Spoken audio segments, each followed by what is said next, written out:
মুরগি ধরতে পাঠায় মুরগি বানাইছে না?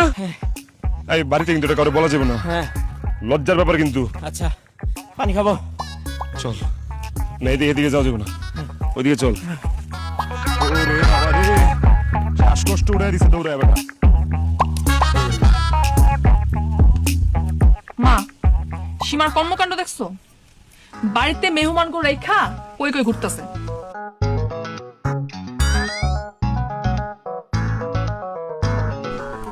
নয়ন, তোমাকে লগে না ওকে পাঠাইলাম, সীমা সাদিয়া আর সামিরা কই? আর আমাকে লগেই তো আসছিল ভাবি, একসাথে তো ঘুরতেছিলাম। হঠাৎ করে কই জানি যাইবো, কি জানি জরুরি কাজ আছে। এটা কোনো কথা? আমরা কি চিনি এলাকা মেলাকা? হ্যাঁ, আড়াই তো গেছিলাম। তারপরে 2 ঘন্টা রোদে রোদে ঘুইরা মানুষের জিগায় জিগায় পরে বাড়ি পর্যন্ত আইলাম। হ্যাঁ ভাবি, আমরা বলছিলাম আমাদের সাথে আসতে, কিন্তু আসলোই না। বলতেছে যে কোন বান্ধবীর বাসায় নাকি কাজ আছে। কিন্তু আমার মনে হয় এসব ভুংচুং, কোনো জরুরি কাজ নাই। বান্ধবী বাড়িতেও যায়নি, অন্য কোনো ঘটনা আছে এদিকে। আসুক আজকে বাড়িতে, মজাটা দেখাইতেছি।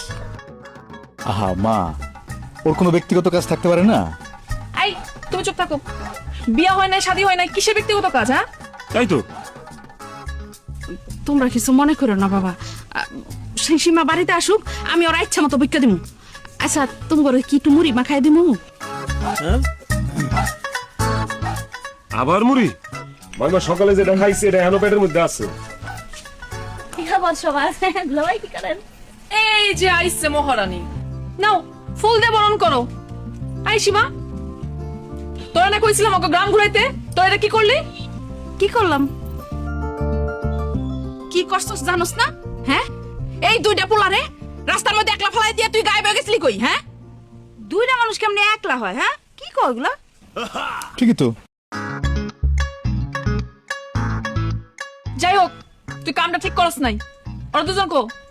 ওরা ওকে বাড়িতে গেছে কি? বাইরে যে গরম বাবা রে বাবা, তোমরা আরো খেসেস করতেছো, আমার বেশি গরম লাগতেছে। হ্যাঁ বিআইন, আপনারে দেখে আসলে মনে হইতেছে আপনার অনেক গরম লাগতেছে। আপনার একটু ঠান্ডা করে দিয়ে আসেন।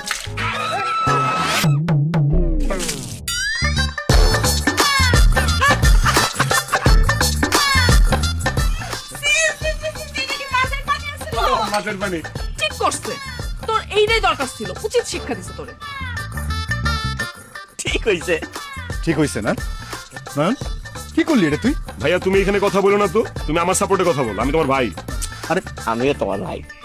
হইছে, ছাড়।